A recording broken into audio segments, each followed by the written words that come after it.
जो इस लोक में इस महान परम पावन भक्ति का दुरुपयोग करते हैं, वो परलोक में नरक की यंत्रणा, इस लोक में निंदा भय क्लेश कष्ट प्राप्त करते हैं। शास्त्र में कहा गया है, यदि कोई दूसरे की स्त्री से छल कपट करके व्यवहार बना करके उसके साथ संभोग करता है, तो उसे लोहमयी जलती हुई स्त्री से बहुत काल तक आलिंगन कराया जाता है, वैसी चेष्टा कराई जाती है। यस्मी वा अगम्याम स्त्रियम पुरुषः अगम्यम वा पुरुषम योषधवगच्छति तावमुत्र कसया ताडयंतस्तिग मया सूर्म्या लोहमय्या पुरुष मालिंगयति। पुरुष माल, उस पुरुष को नरक में ऐसी यंत्रणा। और जो स्त्री अपने पति को धोखा देकर दूसरे पुरुष का, तो वो चा पुरुष रूपया सूर्म्या, वो पुरुष रूप लोह से जलती हुई लोहे की मूर्ति, उससे उसको आलिंगन बहुत वर्षों तक कराया जाता है।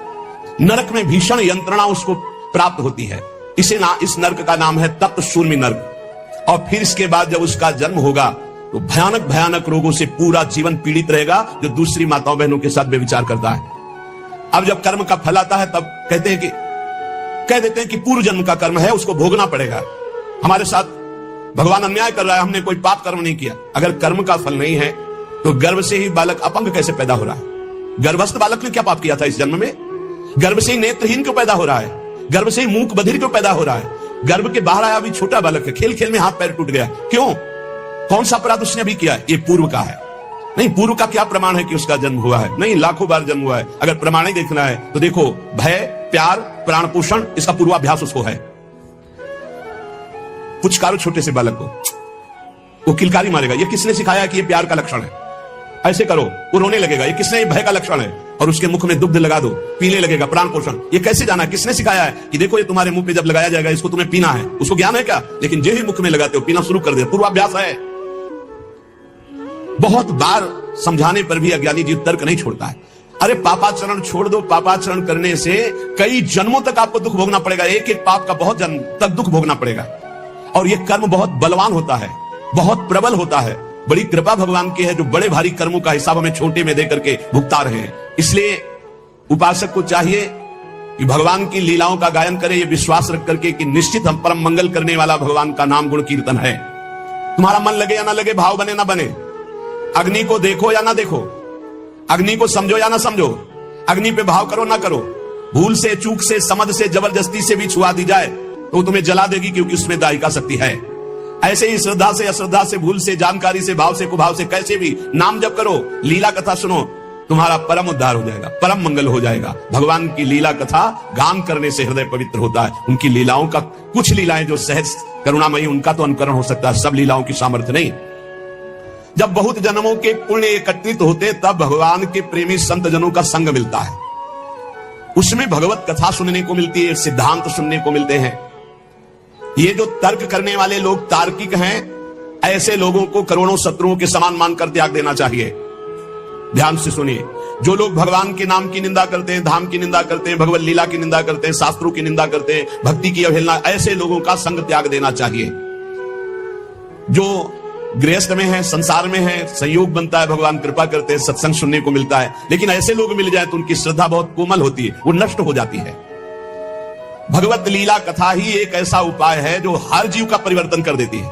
अगर आप सत्संग सुनोगे तो निश्चित आपका परिवर्तन हो जाएगा। जब सत्संग सुनने का समय आवे, अवसर मिले, तो अपने कान बिल्कुल एकाग्र करके लगा देने चाहिए, कोई शब्द नहीं छूटना चाहिए, हर शब्द सुने खूब आनंदित होकर। या तो हम हाथ में माला है इसलिए कि तुम्हारा मन न भगे, और कान सत्संग में है, जहां मन भगने लगे तो बीच में चलाने लगे राधा राधा राधा राधा। और अगर आप एकाग्र श्रोता हैं तो फिर माला की जरूरत नहीं है, एकाग्र दृष्टि वक्ता के मुख पर और निकले हुए शब्द को स्वाति की तरह पान करो।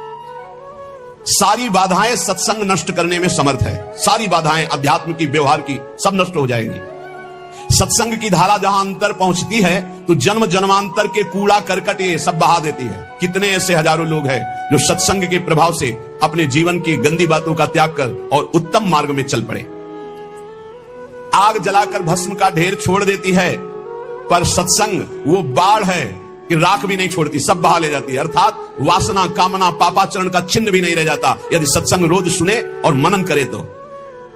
श्री कृष्ण का प्रेम साम्राज्य प्राप्त हो जाता है सत्संगी को। जहां श्रोता के मन में वक्ता की परीक्षा लेने की बात आती है, ये देखे चल के कैसा ज्ञान है इनको।